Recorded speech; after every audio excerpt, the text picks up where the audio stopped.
All right, here we are, last break of the day. And Steve is here to take us home and to finish your day out with some closing remarks. Let's go, Steve. Hey, let me give you this thought that'll help you out.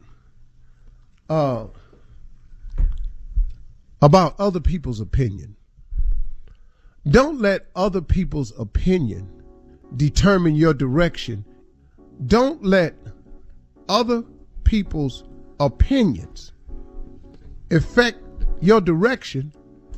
Let me explain something to you. They don't know. They actually do not know what's best for you. Most people don't. Even people who are well-meaning, they just really don't know. The answer to your success lies really, I'm telling you, between you and the relationship you have with God. God is in the dream come true business. And whatever he puts in your imagination, that's what he had for you. We've covered this last week. But if you're going to allow people's opinion, other people's opinion, to affect your direction, you are now being guided by some people other than you and God. What do they really know?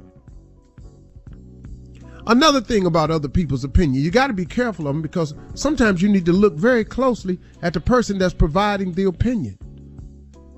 Look at them. Some of them really, really shouldn't be in the advisory capacity. They really shouldn't, man. It's some people passing out advice in your life that ain't took their own advice.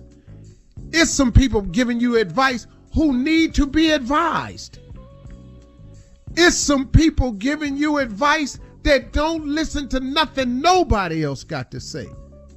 And their life is just an example of it. They are walking results of their opinion of themselves and their ability to follow directions. So you got to be careful when you're taking directions from other people, because everybody don't mean well. They don't, even when they think they do. Man, how many times, man, in my life, man, have I let somebody give me an opinion about me, an opinion which I should have never have listened to. You know, I say this all the time. I was watching Joel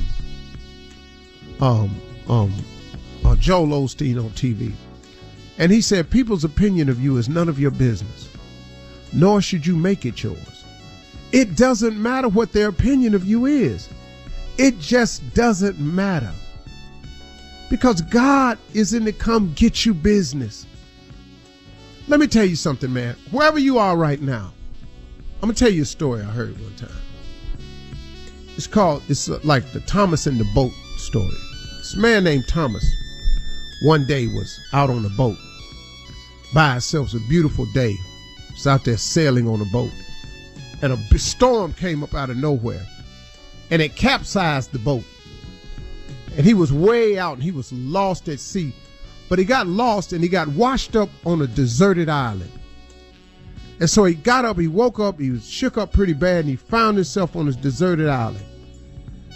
He didn't know where his boat was or nothing. He was just sitting there because the boat had capsized. And so he's sitting there, and so days went by. Days and days and days went by.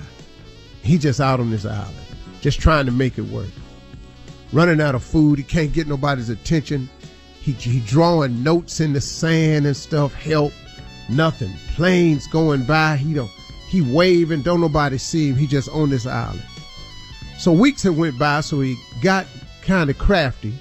So he decided one day to build himself some shelter. Took some bamboo and some banana leaves, and he built, a little covering just for some shelter at night.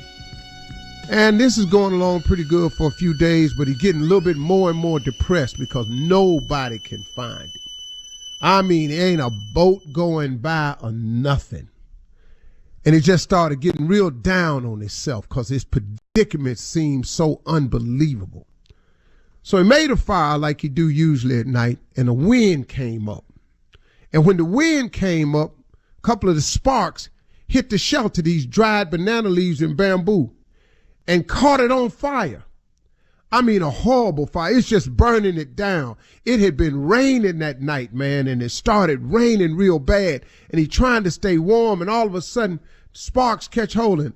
All of a sudden, his whole house, little hut, temporary shelter is on fire, and he just through now. And he just going, God, where are you, man? What are you doing to me now? I've been out here weeks. I can't get off this island. You don't hear me. And now you done burned down my shelter. I mean, it's just a fire just burning.